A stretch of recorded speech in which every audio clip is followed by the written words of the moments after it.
Good morning, Achieving Balancers. It's been a while since I posted a video, and I think now is a very good time to have a talk with you guys about fear and fear versus respectable caution. I'm going to preface this by saying, because I'm going to talk about some other things that cause us fear, but COVID-19 is a big driver of fear these days, and so I'm going to talk a little bit about that. I, I preface that by saying I'm not an infectious disease expert. I'm not a doctor. I'm a mental health professional, and so I'm going to speak from that side of what I know. Okay. Again, I'm not going to caution you or tell you how the disease numbers are going and who can get it, who can die from it, any of that stuff. I'm just going to talk today about the fear of COVID, along with other things. So, what is fear? There's a couple acronyms for fear. One is basically forget everything and recover and run. Forget everything and run, meaning complete avoidance of anything that can cause you fear. Avoid danger at all costs. That's the true negative side of fear. There is a positive side of fear, and the acronym for that is face everything and recover. When you do that with respectable caution, okay?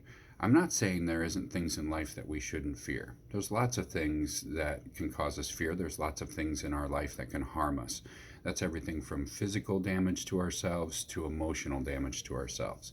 I'm going to speak today about emotional damage. So, when you fear in the negative sense, you're avoiding life. You're avoiding all the benefits that life can give you in moving forward and fulfilling your purpose in life. So, here's some examples of what respectable caution versus negative fear. For example, we need to get places, right? We need to drive to work. We need to pick up our kids from school. We need to go grocery shopping. We need to drive on vacations. We need to drive our vehicles. So, what do we do with respectable caution when we drive a car? We put on a seatbelt. We are not intoxicated. Maybe we get a good night's sleep so we have good focus. Whenever we get in a car, we do everything we can to drive with respectable caution. I don't know where you're listening or looking at this video from, but in Minnesota, where I'm from, we have a seatbelt law, but we also have I don't know the exact term, non-distractible law. In other words, we cannot be on our phones while we're driving our cars. It has to be hands-free. So that's another example of respectable caution. Say you're baking, or you're cooking something on the stove, or you're grilling something. Respectable caution is to make sure when you're lighting the grill that you don't have the gas on too long and that you don't blow yourself up. Or maybe when you're baking, you wear oven mitts to take the hot pans out of the oven or on top of the stove. Those are respectable cautions that we take to keep ourselves from harm. We don't avoid baking. We don't avoid cooking food. We don't avoid grilling because we fear we're going to get burned. There is obviously a chance we're going to get burned, and in the back of our minds, we know that. But if you use respectable caution, you're going to be able to have a very delicious steak. Another example is basically here in Minnesota, it gets cold. Literally, you could freeze to death in minutes come January and February here. The temperatures get below 30 degrees, below zero. The wind chill makes it 50 below. You could literally die if you don't use respectable caution.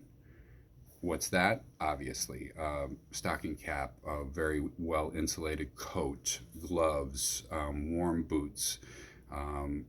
We wear long underwear under our pants to help us stay warm, and we don't stay out in the cold too long. But if we decided that winter would kill us at all costs and we want to avoid it at all and basically stay in our homes where the furnace is running, yes, we will not freeze to death. But what will we miss? We will miss life. We will miss going to work and earning a living. We will miss everything that we need to do to move ourselves forward with purpose. So we take respectable caution to avoid harm. Okay? So, how does that relate to COVID? Okay, that's the big fear monger, the fear driver these days. There's three types of reaction to COVID that I've witnessed through media, through my own personal experience, through my clients. I've spent a better part of 9, 10 months now counseling people on fear, and COVID has been the number one fear. Lots of other fears all over the place, but I'm just going to talk about COVID today because it's a good example. So, number one, there's folks with no fear at all of the coronavirus. My experiences in our town, we have 3 different colleges, and the college students, for the most part, do not fear COVID. They don't go to the bars with masks on. They still continue to go to house parties with 50, 60 people. And those folks are in our town primarily the ones that are testing positive for COVID. They look at it as a 3-day hangover. They've dealt with a 1-day hangover. So, okay, I got to stay home and deal with it for a couple, 3 days. Usually the symptoms that are reported to me by my college students is, a heavy cold, a flu, a loss of taste and smell for a while. But they really don't fear dying from it, so they don't take any respectable caution. And those are the folks that are getting positive tested. The second level of response to COVID that I've seen is those who use respectable caution. We wear our masks, we sanitize our hands, we avoid touching doors if we can, use our sleeves to open doors, things like that. Those of us that have lived through this crisis with respectable caution are more often than not getting this disease. Some of us do, and again, most of us recover. Some of our elderly and people with pre-existing conditions, unfortunately, are not. It goes hand in hand with a very strong flu season or other things. People will die from infectious diseases in our world and will continue to do so. But if you use respectable caution, that risk goes way down. And what do you gain from that? Just like wearing a winter coat in the winter, just like wearing oven mitts when you bake cookies, you get delicious cookies. You get to go to work. But that doesn't mean you shouldn't have respectable caution. It allows you to live your life without fear driving that bus. The third response to COVID is full fear, full quarantine, full avoidance of any possibility of getting the disease.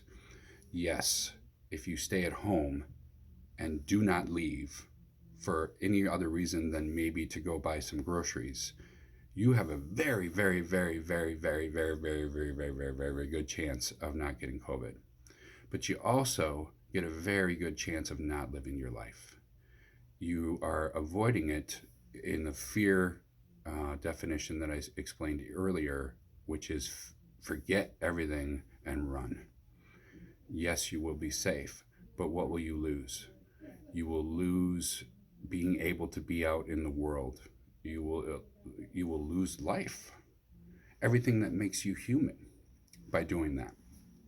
So those are the 3 different responses I've seen to the COVID-19 crisis. 1, no fear at all, usually get the disease. 2, take precautions, safety precautions, and the rate of getting the disease goes way down. Full quarantine, full fear, don't leave the house, very low, almost impossible to get the disease. But the damaging part of that is you lose your life. You lose socialization, you lose going to the gym, you lose a lot of different things. So how do we work with that? Here's what I do with my clients. I use cognitive behavioral therapy as usually one of my main therapeutic approaches to most of my clients with fear, anxiety, depression, you name it. So what is CBT? We basically have the ABCs of CBT. A is your precipitating event. the thing in the world or in your life that causes you fear. B is the cognitive portion where you think things through. You cognitively process the fear. You cognitively process your approach to what the fear will make you do or make you feel in life. And C is the emotion that follows. So you have A, event, B, cognitive processing, and C, the emotion that follows. So when we're gripped by that second bad fear, which is forget everything and run, we are skipping the B. We're going right from what's the event, COVID, C, the emotion is fear. We're not stopping to cognitively process. So how do we do that? There's two things that you can do to process your fear. One, ask yourself this: is this fear based in reality? In other words, think to yourself, am I going to get COVID if I step out of my house? Apply respectable caution to the scenario. So if you step out of your home with respectable caution, is my fear of getting COVID based in reality? If you really think about it. So if you do have a percentage of a chance that, yep, I'm going to get it. If I step out of my house, I'm going to get it. I believe that. My beard's going crazy here. My winter beard, everybody. So I'm easily distracted, by the way. I just easily distracted myself. So the second part of the B is to put a percentage on it on a scale of 1 to 100%. What is the percentage chance that the fear you have is going to come to fruition? So maybe now with COVID, an average person would say, there's about a 20% chance I'm going to get this if I step out of the house, even with, respectable caution. So, okay, 20%, that's a fairly realistic number. Then flip that. That means there's an 80% chance you're not. There's an 80% chance that you're not going to get it if you use respectable caution.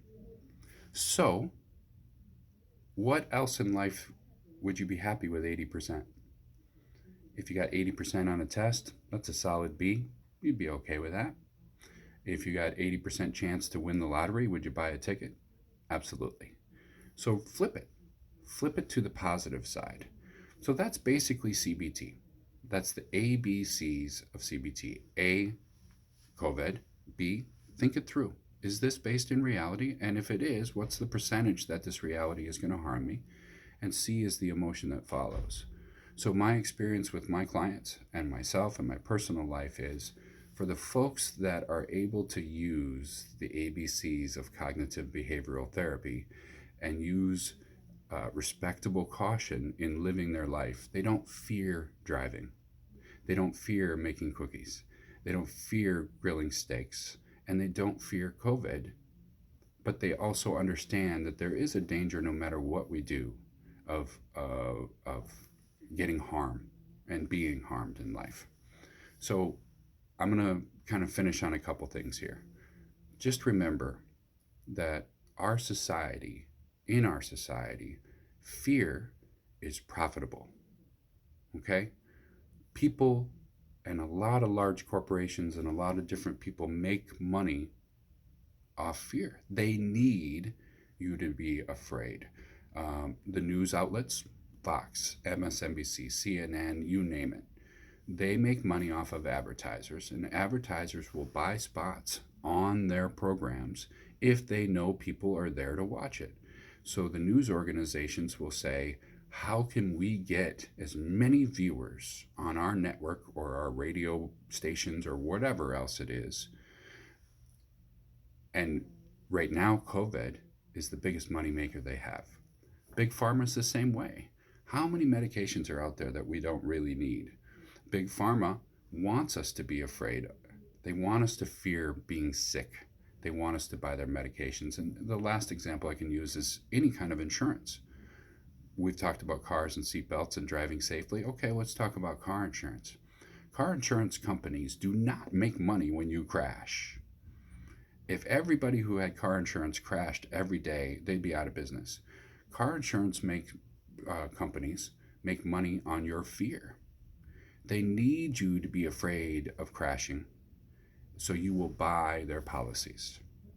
But they expect you to drive with respectable caution so you don't crash and don't cost them money. That's insurance companies. So just remember, all the news you see, all the advertisements you see are usually driven by profit. They want you to be afraid. So, yeah, drive your car with respectable caution. Yeah, have car insurance because you don't know if there's a drunk driver out there and you don't know if somebody's going to run a red light. You have to be responsible. But that's not going to prevent you from driving your car, right? COVID is the main example, is preventing people from driving their cars. It's preventing people from baking. It's preventing people from grilling steaks. So that's the danger. So is there a risk? Yes, unavoidable. Is this disease going to be around for a while? I don't know. Like I said, I'm not an infectious disease expert. But in life, in general, there's always things to be afraid of. So use the ABCs of cognitive therapy. Ask yourself, is your fear based in reality? Ask yourself if there's a respectable amount of risk or lack of risk for you to live your life. Live your life with respectable caution and not with fear. If you get COVID, most of us survive. Unfortunately, some of us don't, and that's a very sad thing to deal with. But my advice is, in COVID, in baking, in driving, in grilling, live your life with respectable caution. And more often than not, 80% of the time probably, you're going to be okay and you're going to live a life with purpose. So that's my speech today. Hopefully it was helpful for somebody. And you guys have a great day. Happy Thanksgiving, everybody.